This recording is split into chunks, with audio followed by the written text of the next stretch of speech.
Chapter 6. A Promise Made Beneath the Winter Sky. The days that followed settled into a rhythm no one had anticipated. The palace continued to move with its usual precision. Councils assembled at dawn, petitions filled the afternoons, and noble families came and went beneath banners that fluttered against the cold winter sky. Yet beneath the carefully ordered routines of the royal court, something quiet had begun to change. The king smiled more often. Not openly, not extravagantly, only in those rare moments when he believed no one was paying attention. And somehow, those were always the moments when Lyra happened to be near. She discovered that Aldric preferred the palace gardens before sunrise, when frost still rested upon the hedges and every flower seemed suspended between sleep and awakening. He rarely spoke during those walks. Silence had long been his closest companion, and he did not feel compelled to fill it with unnecessary words. Lyra, to her own surprise, found that she liked those silences. There was no awkwardness in them, only peace.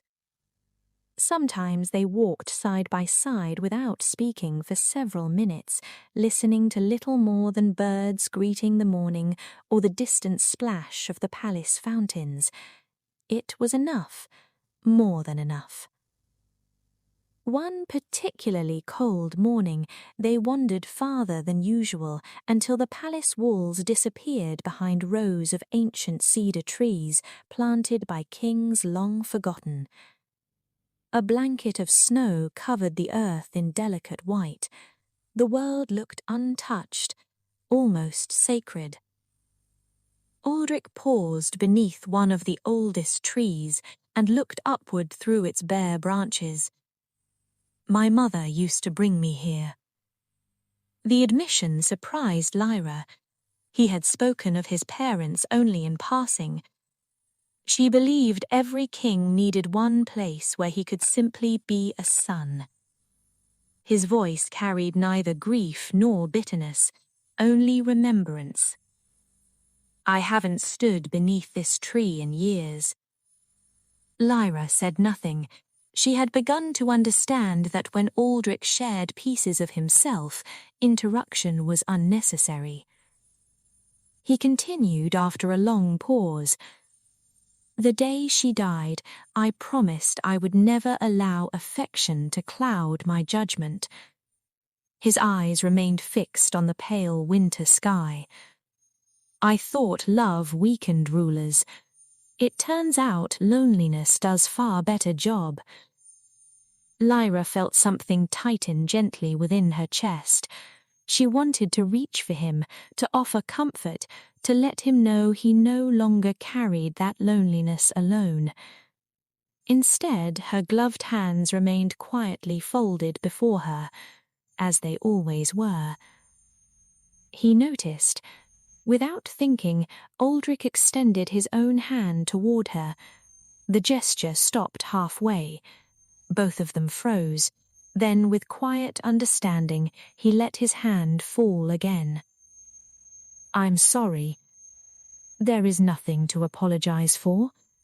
There should never come a day when reaching for you becomes something I forget I cannot do." His words settled softly between them. Lyra lowered her eyes to the gloves that had become as familiar to her as her own heartbeat. For years they had been her shield. Lately, they had begun to feel like chains. The walk continued, but neither felt the need to speak again. Some emotions asked only to be shared, not explained. That evening, the palace celebrated the first snowfall of the season with music in the grand hall. Nobles gathered beneath towering wrought iron chandeliers where hundreds of beeswax candles burned with warm golden light, their flames reflected softly against polished stone and gilded walls. Massive hearths crackled along the chamber, while candelabras lined the banquet tables, filling the hall with a gentle glow that danced across embroidered silks and royal banners. Unlike previous court celebrations, Aldric remained only briefly among the guests before quietly withdrawing toward one of the long balconies overlooking the snow-covered city. He preferred the night air to crowded conversations. It did not surprise him when soft footsteps followed moments later. Lyra joined him beneath the stone archway, her midnight blue cloak wrapped closely around her shoulders against the winter chill. Neither asked why the other had come, neither needed to. Below them, thousands of lanterns shimmered across the capital like scattered stars resting upon the earth. "It's beautiful," whispered Lyra. "It always is after the first snow." She rested her hands lightly upon the stone railing. "When I was little, I believed every snowflake carried someone's wish." "And do you still believe that?" A gentle smile touched her lips. "No." She watched another snowflake drift through the darkness before answering. "I think they carry memories instead." Aldric found himself watching her more than the city beyond. "You miss your home." "A little." "And your uncle?" She nodded. "I miss knowing exactly who I was." He turned toward her. "You regret marrying me?" Her eyes widened almost instantly. "No." The answer came so quickly that it surprised even her. She laughed softly, shaking her head. "I only meant everything changed so quickly." She looked out across the sleeping kingdom. "Some mornings I wake expecting to find myself back at Ashwin Manor." Her smile grew warmer. "Then I remember I've somehow become part of the very stories I used to read." For the first time that evening, Aldric laughed quietly. "I know that feeling." "You do?" "I spent years believing my future had already been written." His gaze settled gently upon hers. "Then you walked into it." The words were spoken without ceremony, without flourish. Precisely because they were so simple, they reached her heart all the more deeply. Neither of them noticed the silence that settled between them, only that it felt comfortable, natural, like the pause between two verses of the same song. Snow drifted quietly around them. A single white flake landed on the edge of Lyra's veil. Without thinking, Aldric lifted his hand. His fingers never touched her skin. They brushed only the delicate fabric, removing the tiny snowflake before it could melt. Such a small gesture, yet it carried a tenderness that stole her breath. She looked up at him. He was already looking at her. There was no hesitation this time, no uncertainty. The distance between them disappeared almost without either of them realizing who had crossed it first. Their lips met in a slow, gentle kiss, unhurried, warm despite the winter air. It was not born of obligation nor curiosity. It was the quiet acknowledgement of two lonely hearts that had finally begun to find a home in one another. When they parted, neither stepped away immediately. They simply remained there, smiling with the kind of quiet happiness that needed no words. Eventually, the cold persuaded them to return inside. At the entrance of the corridor, Aldric offered her a small bow that made her laugh despite herself. She answered with one of her own before disappearing toward her chambers. The smile remained on her lips the entire walk home. Her maid helped remove her cloak before quietly withdrawing for the night, leaving only the soft glow of the fireplace to keep the room warm. The silence felt different somehow. Lighter. Lyra stood before the hearth, staring into the dancing flames.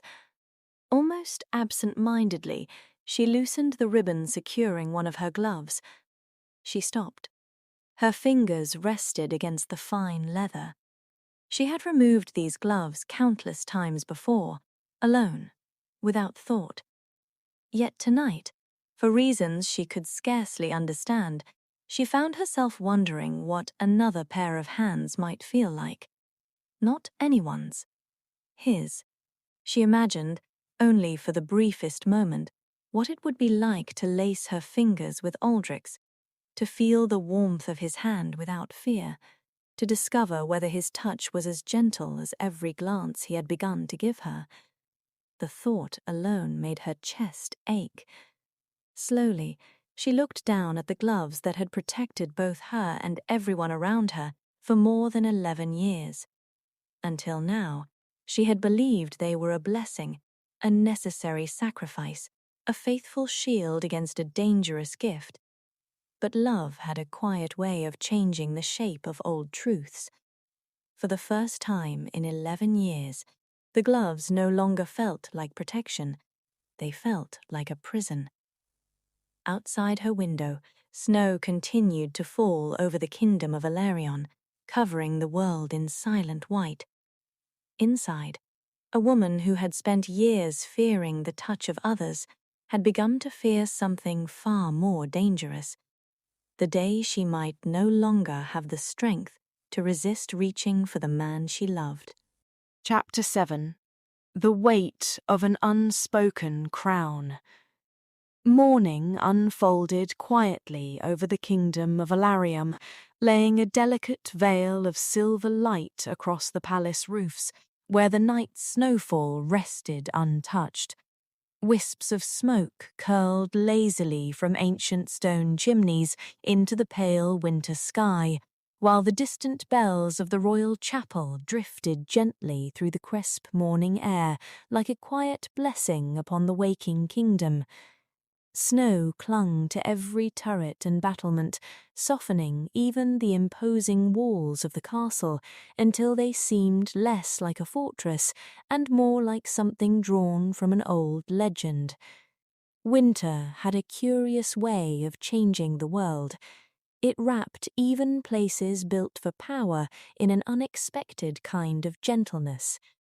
Standing beside the tall window of her chambers, Lyra watched servants carefully sweep fresh snow from the palace steps, while stable hands led horses across the frost-covered courtyard. Beyond the castle walls, the rooftops of Elarion disappeared beneath a blanket of white, and the city's towers rose through the morning mist like silent guardians watching over generations long forgotten. Ordinarily, such beauty might have quieted a restless heart. This morning, however, her thoughts wandered elsewhere. They returned again and again to the previous evening, to the warmth of the grand hall glowing beneath hundreds of beeswax candles, to the quiet dance they had shared, to the kiss that had lingered long after it had ended. She had spent 11 years believing her gloves would forever remain the invisible wall between herself and the rest of the world. Somewhere along the way, without either of them realizing when it had happened, that certainty had begun to unravel. Not because she had become careless, but because, for the first time in years, she found herself wondering what it might feel like to live without fear. A gentle knock interrupted her thoughts. Lady Miriam entered carrying a folded cloak trimmed with white fur. "There is a meeting of the Royal Council this morning," the elderly attendant said softly. "His Majesty has requested your presence afterward." Lyra turned from the window. "My presence?" Miriam smiled knowingly. "You are Queen of Elarion now, Your Majesty. Whether you seek influence or not, the kingdom has already begun looking to you." The words lingered after the older woman had gone. Lyra had married a king. She had not expected to inherit an entire nation's expectations. Elsewhere within the palace, King Aldric stood before a long table covered with maps of the kingdom. The council chamber had been built generations earlier, its vaulted stone ceiling supported by massive oak beams, darkened with age. Tall windows admitted only muted winter light, leaving the room illuminated by broad iron sconces where thick beeswax candles burned steadily against the cold. Around the table stood Elarion's most trusted advisers, the Lord Chancellor, the High Marshal, the Master of Coin, several regional lords whose loyalty had been earned through decades rather than titles. Discussion had already begun before Aldric entered. The northern passes will become impassable within a fortnight. The western harvest was smaller than expected. The villages bordering the Frostwood request additional grain. Reports followed one another with practiced efficiency. Aldric listened more than he spoke. He had always believed a king who spoke first learnt the least. When silence finally settled across the chamber, the Master of Coin cleared his throat. "There is another matter."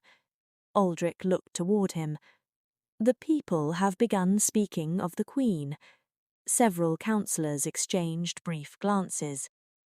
"They admire her, perhaps more quickly than any of us expected. The markets have become rather fond of Her Majesty." Aldric's expression remained unreadable. "Fond? They say she walks among servants without pride. They say she remembers names. They say she thanks stable boys and kitchen maids alike." Another lord allowed himself an amused smile. "They also say children wave at her carriage whenever she leaves the palace." For the first time that morning, something almost resembling warmth crossed Aldric's face. Their children. They rarely misjudge kindness. The older men fell silent. Perhaps that, more than anything else, explained why the kingdom had begun embracing its new queen. Not because she dazzled them, because she saw them. Later that afternoon, Lyra wandered through one of the palace's winter galleries while waiting for Aldric. Unlike the grand ceremonial halls, this corridor felt almost private. Ancient tapestries depicting forgotten kings lined the walls between narrow arched windows. Iron braziers warmed the passage, carrying the faint scent of cedarwood through the air. She paused before one enormous tapestry portraying the founding of Elarion. A young king knelt before an immense white stag beneath a forest of snow-covered pines. The legend says the stag chose him. The familiar voice behind her required no introduction. She turned to find Aldric approaching without attendants. "The first king?" she asked. He nodded. "So the stories claim." She studied the woven image again. "And do you believe it?" A faint smile touched his mouth. "I believe kingdoms survive because people need something larger than themselves to believe in." She glanced sideways. "That sounds like an answer of a king." "It usually is." A quiet laugh escaped her before she could stop it. He noticed. She knew he noticed. Neither mentioned it. They continued walking together through the gallery, their footsteps echoing softly against centuries-old stone. For several moments they simply observed the tapestries. Kings, queens, victories, treaties, lives reduced to coloured thread. "It seems strange," Lyra murmured at last. "What does?" "History remembers crowns." She looked toward one faded tapestry where an unnamed woman stood beside a king. "It rarely remembers hearts." Aldric followed her gaze. "My mother used to say something similar." Lyra looked at him with quiet surprise. "You speak of her more often now." "I've been remembering her more often." The admission was so gentle that it almost disappeared into the silence. Without thinking, Lyra smiled, not because the moment demanded it, because she was beginning to understand the man beneath the crown. They reached one of the narrow balconies overlooking the inner gardens. Snow continued drifting across the bare branches below. Neither hurried to leave. "You've changed this palace," Aldric said quietly. She blinked. "I've done very little." "Exactly." He leaned lightly against the stone railing. "The servants smile more." She was puzzled. "They laughed before breakfast." "I imagine they always laughed." They didn't. His answer carried no bitterness, only observation. They were careful, and now? They're comfortable. Lyra lowered her eyes. "I only speak to them." "I know." He looked toward the falling snow. "So did my mother." For a long moment neither spoke. The silence no longer felt uncertain. It had become familiar, comfortable. The sort shared only between people who had stopped measuring every word. At length Aldric turned toward her. "There is something I should tell you." She met his gaze. "The spring assembly will be held earlier this year. I've heard of it. Nobles from every province will attend." She nodded slowly. "They will expect to judge your queen." His expression remained calm. "They always do." She considered that before smiling faintly. "Then I suppose I'd better give them something worth remembering." Aldric's answering smile was small, but genuine. "I believe you already have." The words settled quietly between them, carrying more meaning than either chose to acknowledge. Below, snow continued to blanket the gardens in white. Above, hidden beyond the winter clouds, the sun waited patiently for its hour to shine. Neither of them could know that while the palace rested in rare peace, the quiet days they had begun to treasure were drawing steadily toward their end. For kingdoms were seldom tested in times of war alone.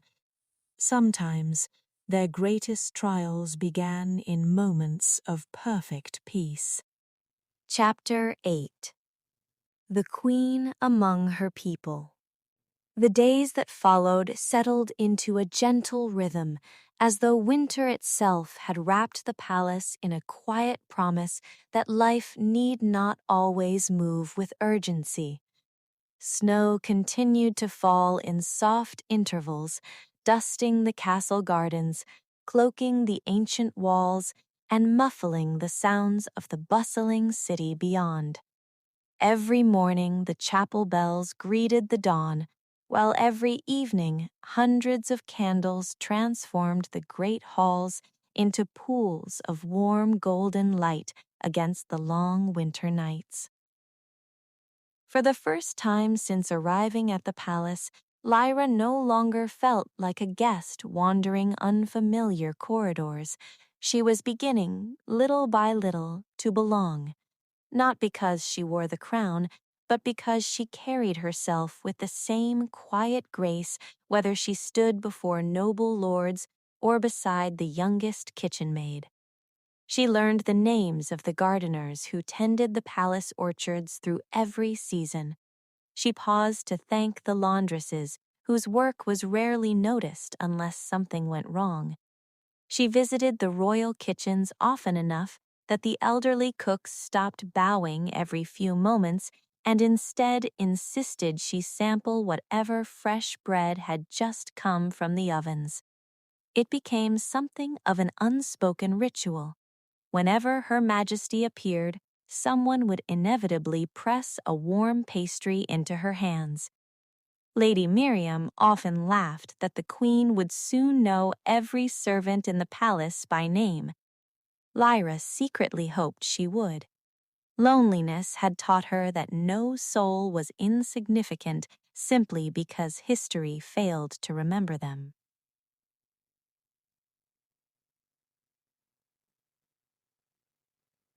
The change did not go unnoticed. One afternoon, as Aldric crossed the eastern courtyard after concluding military inspections, he found himself slowing almost without realizing why. Near the palace well, several servants had gathered around someone. There was laughter, not loud, not improper, simply genuine.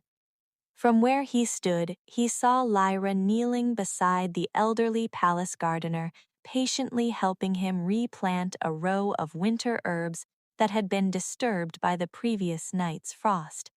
Her velvet cloak had been folded neatly upon a nearby bench, leaving only a simple wool mantle to shield her from the cold. One of the younger gardeners was utterly horrified that the queen's gloved hands had become dusted with soil. Lyra merely smiled. The old gardener laughed so heartily that even the younger servants joined him. Aldric remained where he was. The High Marshal, who had accompanied him, followed his gaze. "She has become rather popular. So I've noticed. It isn't common." "What isn't?" "For a queen to make people forget she's their queen." Aldric watched as Lyra accepted a tiny winter flower from a little girl whose mother worked in the palace kitchens. The child curtsied so deeply she nearly lost her balance. Lyra caught her gently by the shoulders before she could fall. The little girl burst into delighted laughter. Aldric smiled before he realized he was doing so. The High Marshal pretended not to notice. That evening, Lyra found a small wooden box waiting upon the table in her sitting room. There was no note, only the royal seal impressed into dark green wax. Curiosity stirred. She lifted the lid. Inside rested a single flower. Its delicate white petals shimmered faintly against deep green leaves. Even in the heart of winter, it remained perfectly fresh. Lady Miriam smiled from across the room. The gardeners searched half the royal grounds for that blossom. Lyra looked up. They did?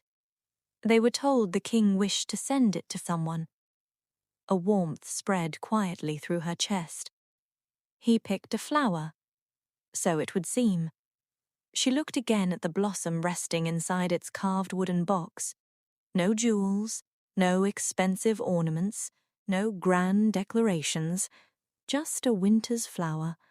Simple, thoughtful, entirely unexpected. Without realizing it, she smiled.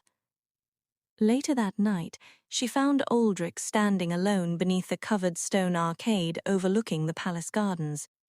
Snow drifted beyond the arches in slow, graceful patterns. He turned as she approached.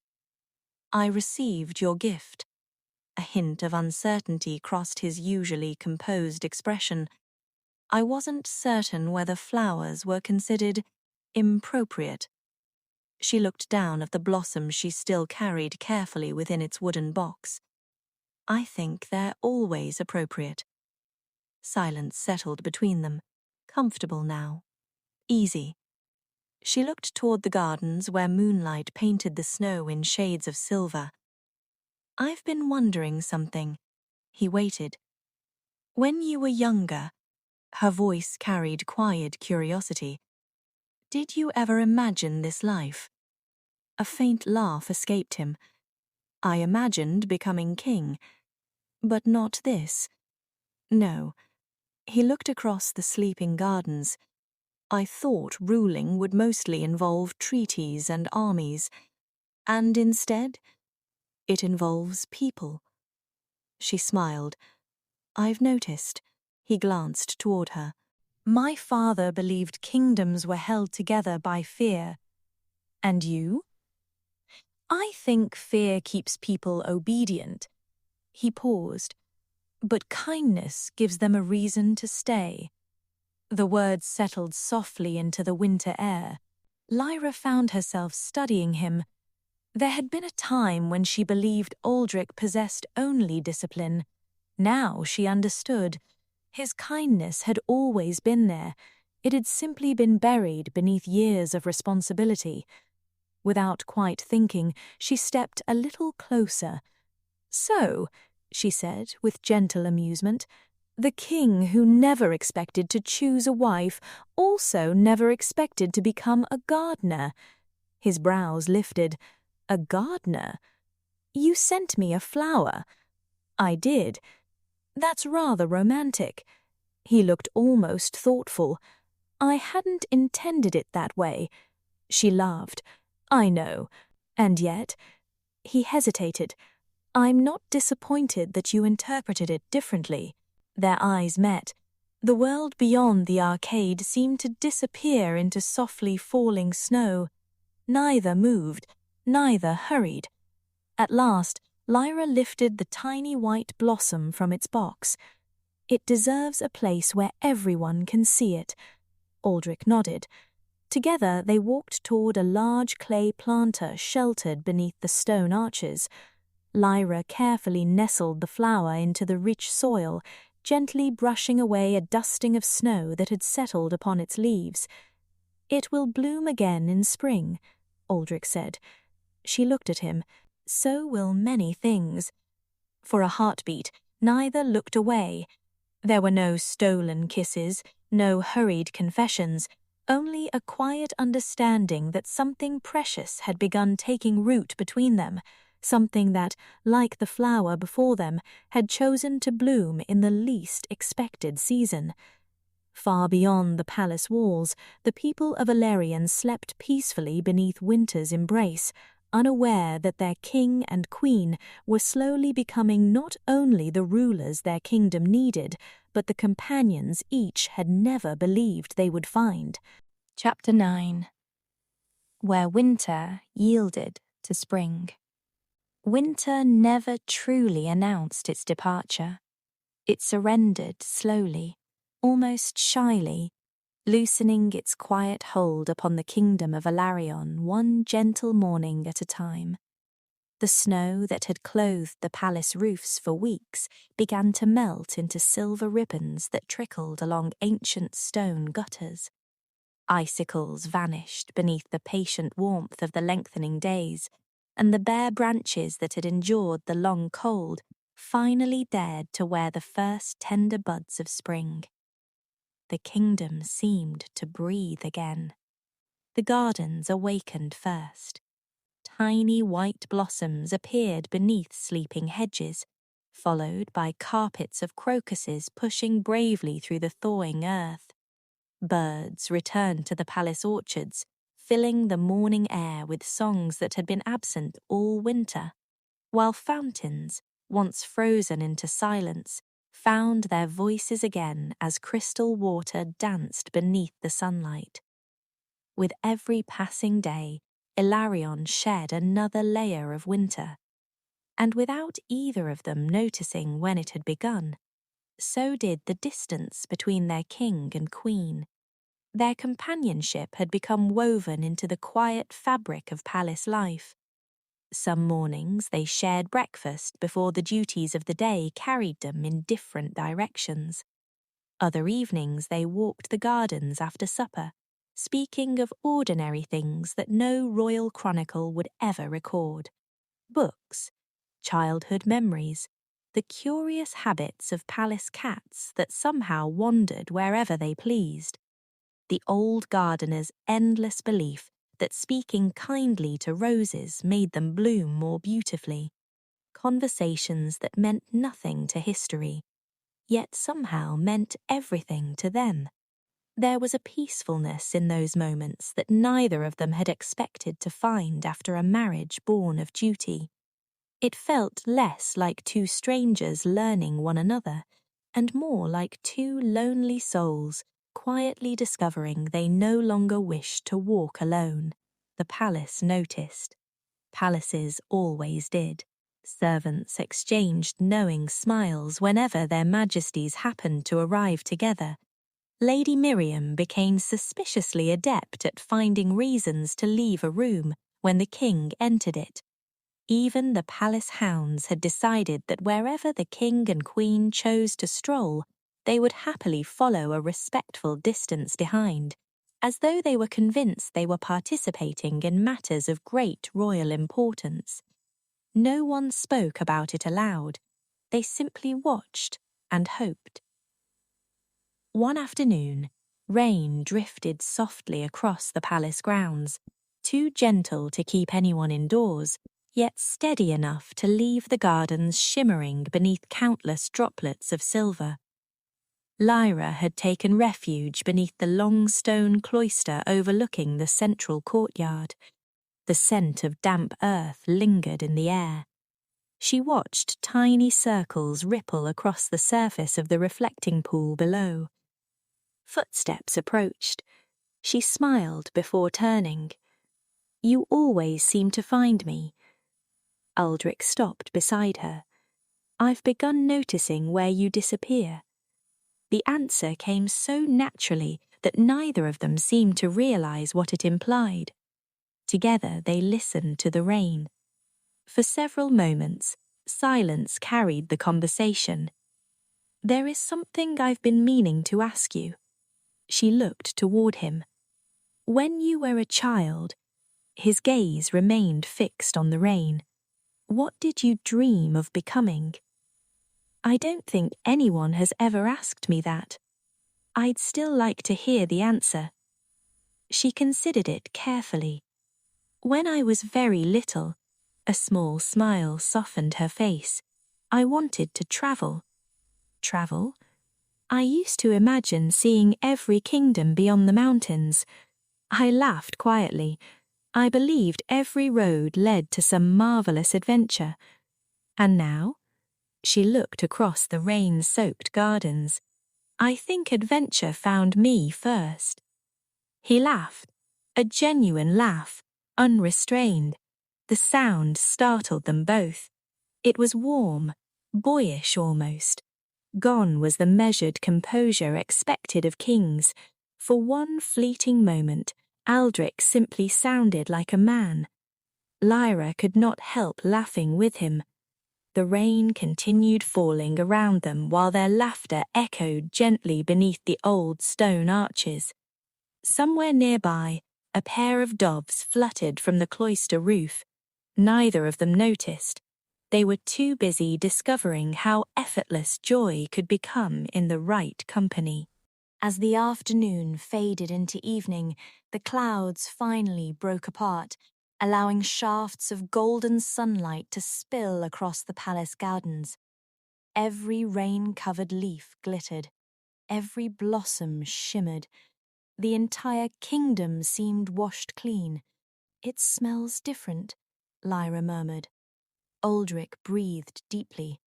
"Spring." She nodded. "No," she smiled softly. "Hope." He turned toward her.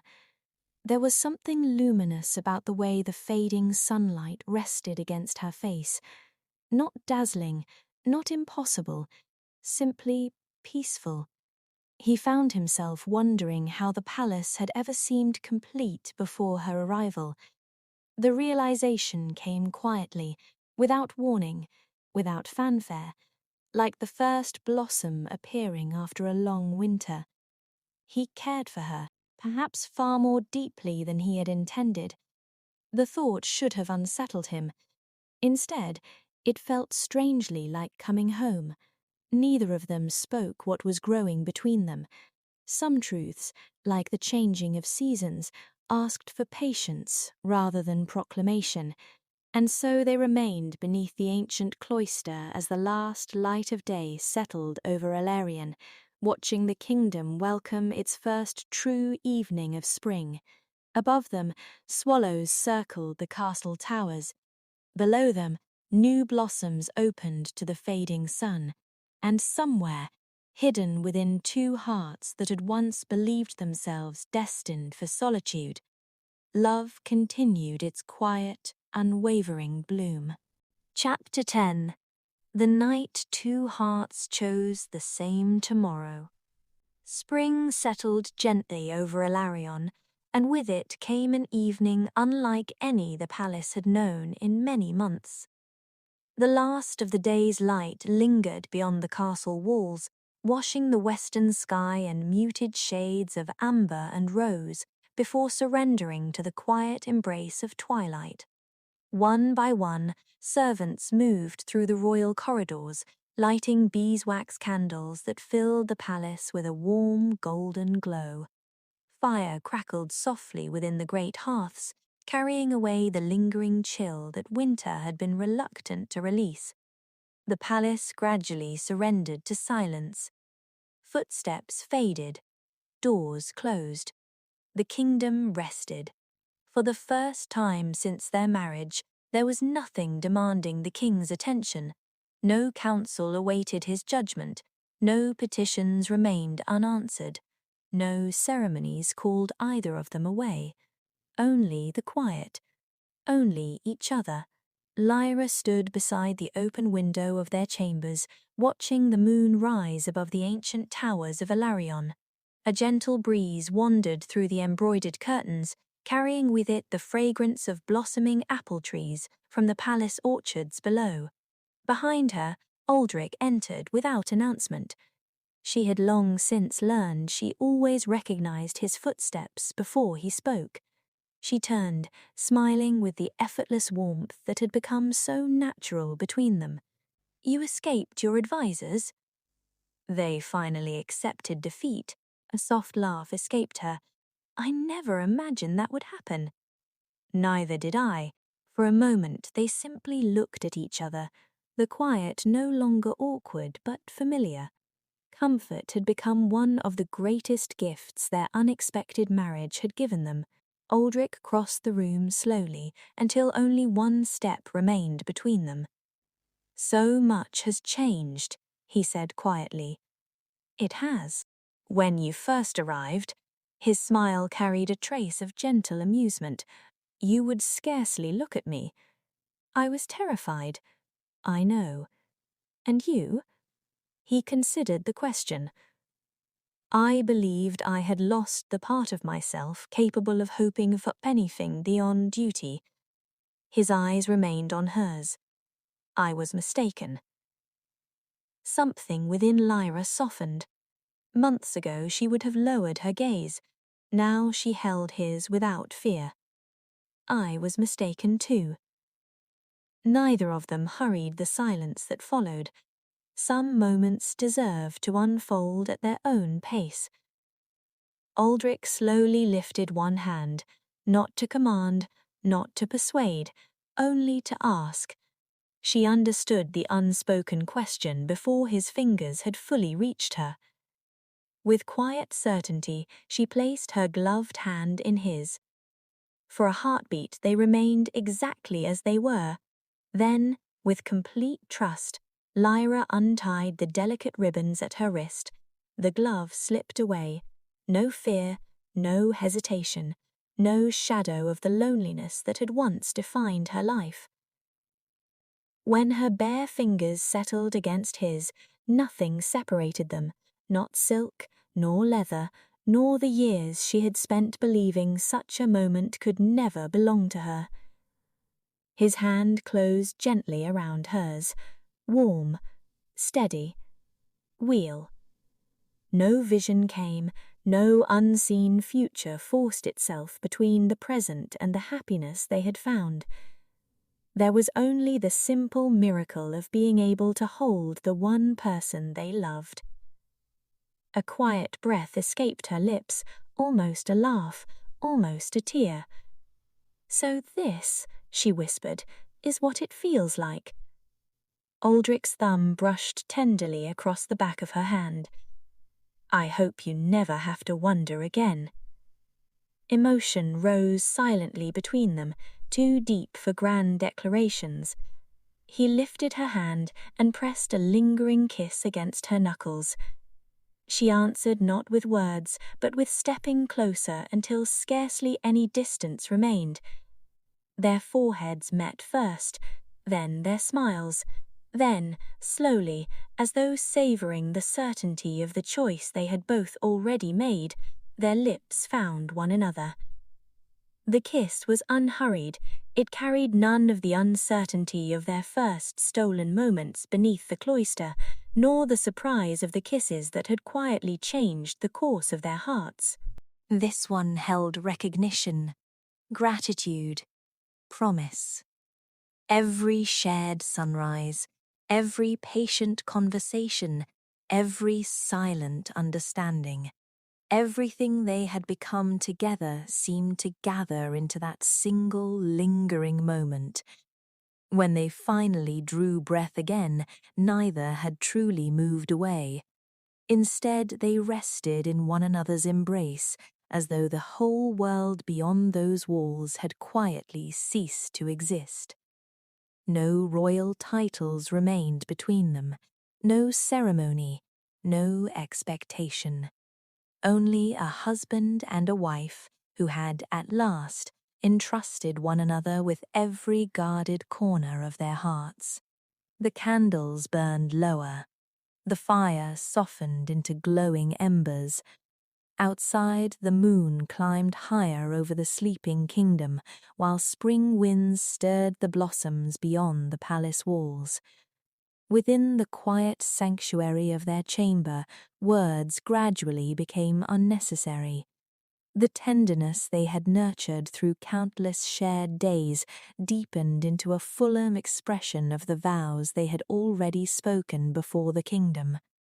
Their embraces grew more lingering, their kisses more certain, and with gentle reverence they crossed together into the sacred intimacy of marriage, no longer two solitary souls walking side by side, but two lives freely and completely entrusted to one another.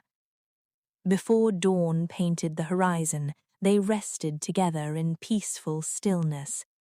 Lyra lay with her head against Aldric's shoulder, listening to the calm rhythm of his heartbeat. For the first time in 11 years, she did not fear tomorrow. For the first time in his life as king, Aldric understood that strength was not found only upon battlefields or within council chambers. Sometimes it was found in allowing another soul to know yours completely. Beyond the chamber windows, the first birds of spring welcomed the coming day. Neither of them heard. The night had quietly given them something far more enduring than certainty.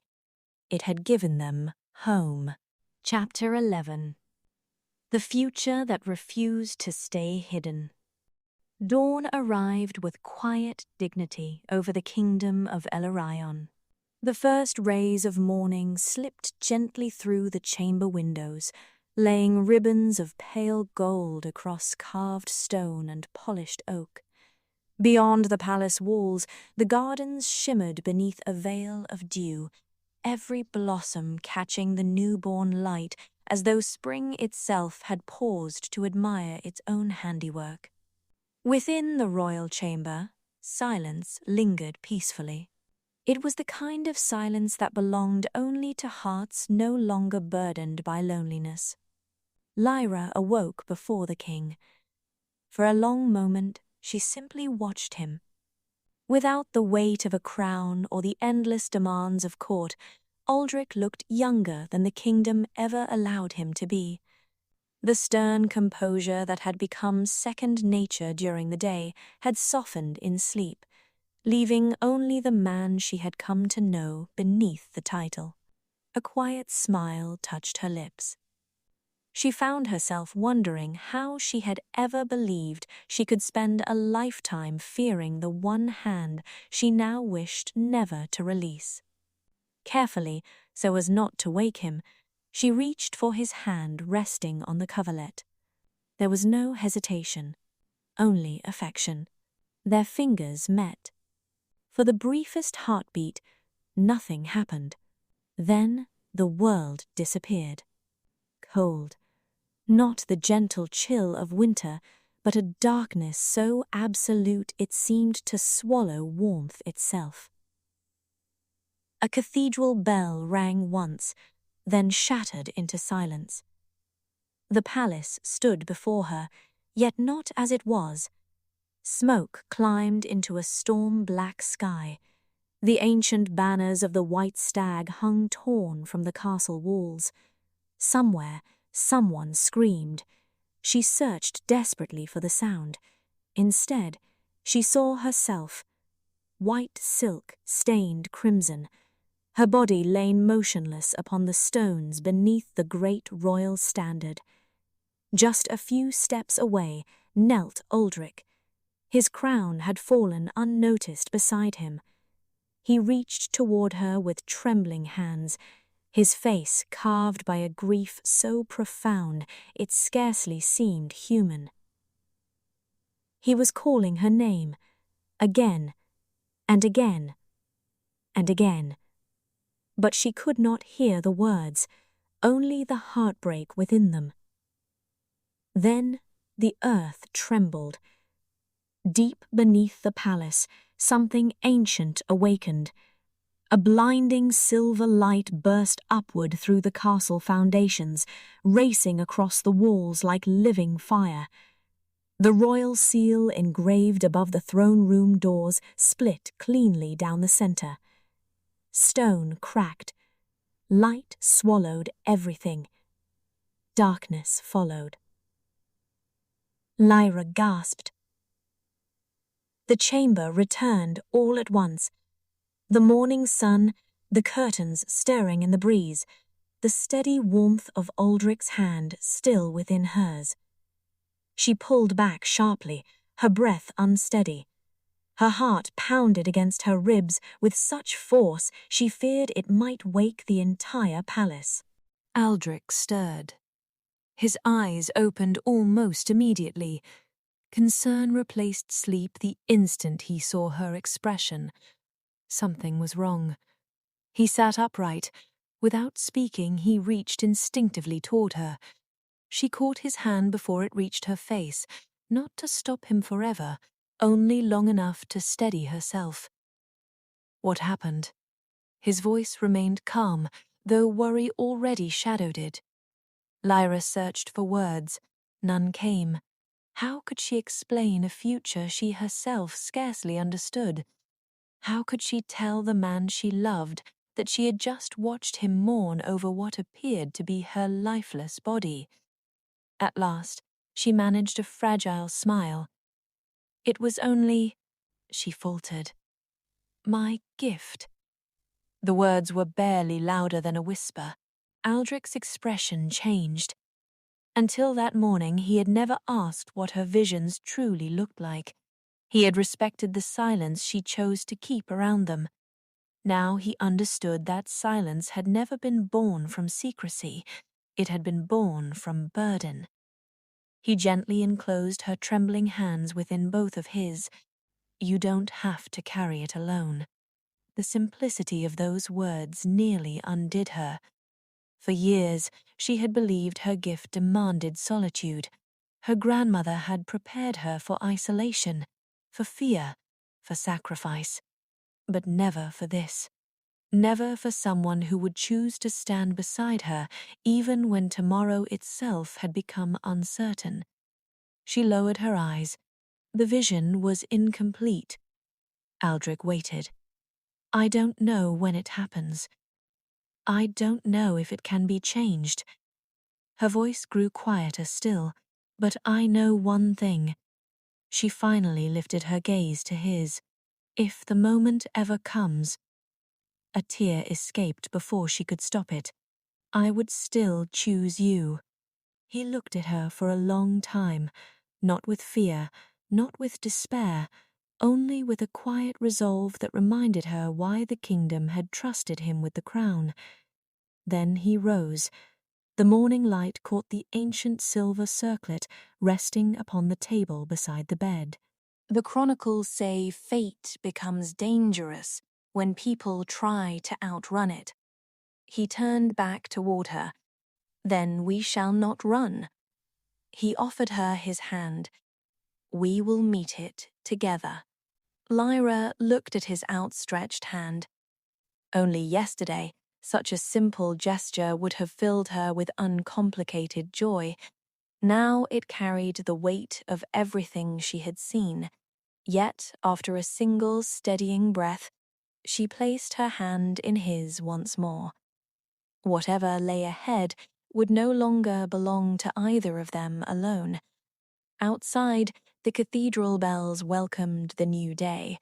Far beneath the oldest foundations of Elarion, unseen by every soul above, a hairline crack slowly spread across an ancient stone altar that had slept beneath the kingdom since the age of forgotten kings.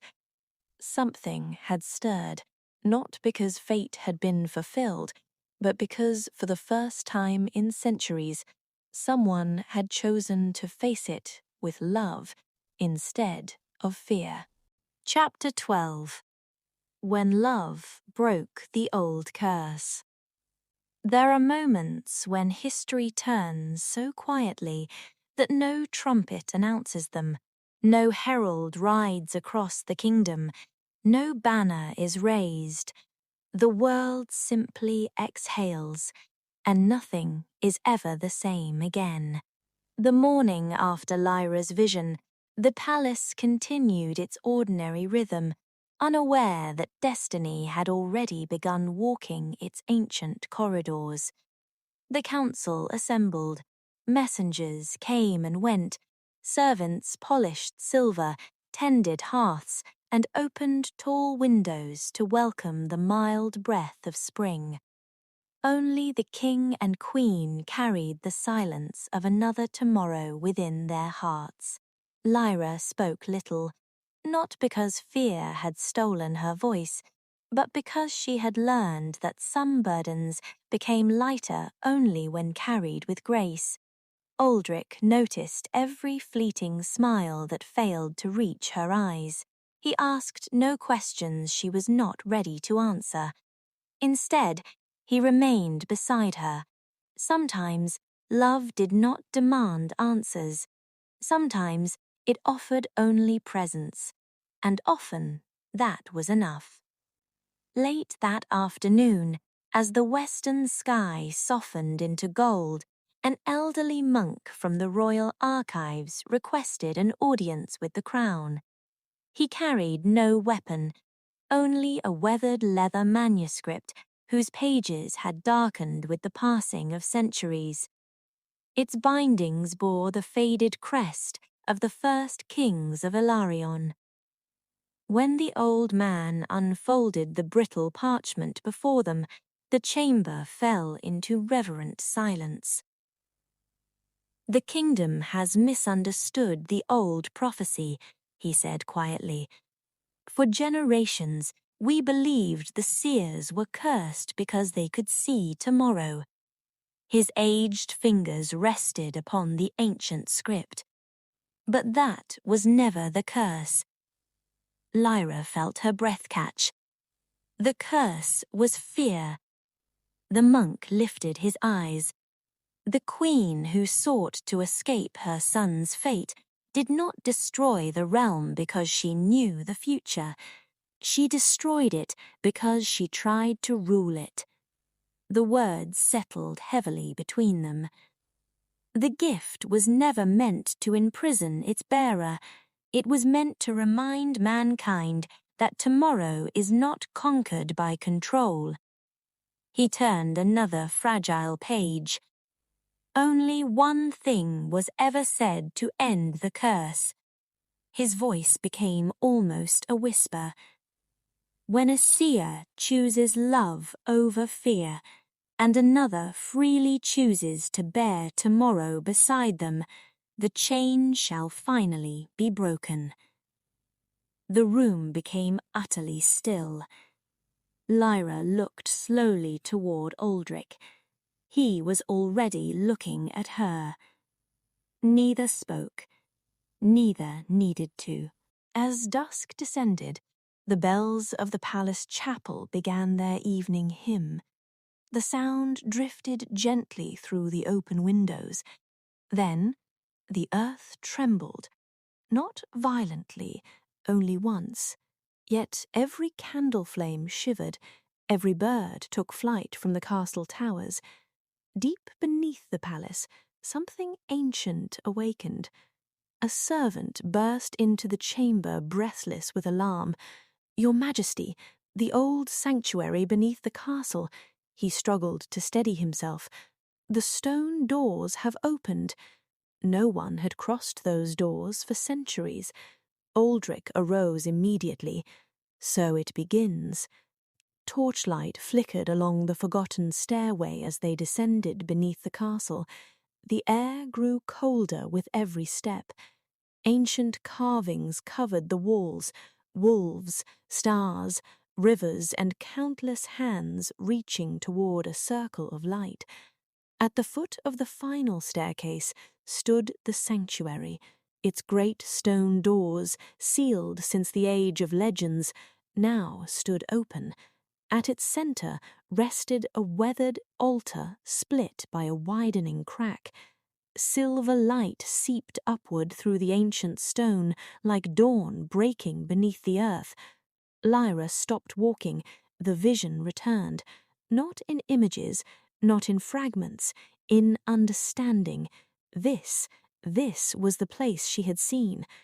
A heartbeat later, the sanctuary shook again. A jagged slab of stone broke free from the ceiling above. It plunged toward Aldric. Without thought, Lyra moved. She reached him before the falling stone could. Aldric turned just as she threw herself against him, forcing them both aside. The great slab crashed upon the altar instead. The sanctuary erupted in blinding silver light. For one impossible instant, the vision seemed fulfilled. Aldric found himself kneeling exactly where Lyra had seen him. His hands reached desperately for her. Lyra! She had fallen. Not lifeless, only unconscious, the force of the impact having stolen her breath. For one terrifying moment, the future and the present appeared indistinguishable. Then, her fingers moved. A single breath filled her lungs. Slowly, her eyes opened. She looked up at him, alive. Aldric laughed and wept in the same breath as he gathered her into his embrace. Above them, the silver light surrounding the shattered altar began to change. It no longer blazed with violence. Instead, it softened until it resembled moonlight upon still water. The ancient carvings surrounding the sanctuary shimmered. One by one, the cracks running through the stone walls closed. The air itself seemed to grow lighter. The burden that had lingered over Elarion for generations quietly dissolved. The curse had not demanded a death. It had demanded a different choice. For centuries, men and women had answered fear with fear. At last, someone had answered it with love. Spring unfolded fully across the kingdom in the weeks that followed. The old laws condemning those born with the gift were lifted. The hidden histories of the seers were restored to the royal archives, no longer as warnings, but as part of Elarion's true inheritance. Children would grow up knowing their story, not with fear, with understanding. Often, as evening settled over the palace, the king and queen returned to the cloister, where rain had once taught them how easily two lonely hearts could learn to laugh together. Sometimes they spoke, sometimes they simply watched the gardens bloom, and almost always their hands found each other without thought. No gloves, no fear, no visions standing between the present and the life they had chosen. The kingdom would remember King Aldric as the ruler who brought lasting peace. It would remember Queen Lyra Ashwin as the woman who ended an ancient curse without drawing a sword. But those who knew them best remembered something far simpler. Two solitary souls who discovered that the gentlest touch could mend what centuries of fear had broken. For there are kingdoms that fear dragons, there are kingdoms that fear war, and there was once a kingdom that feared a woman's touch, until love taught it otherwise.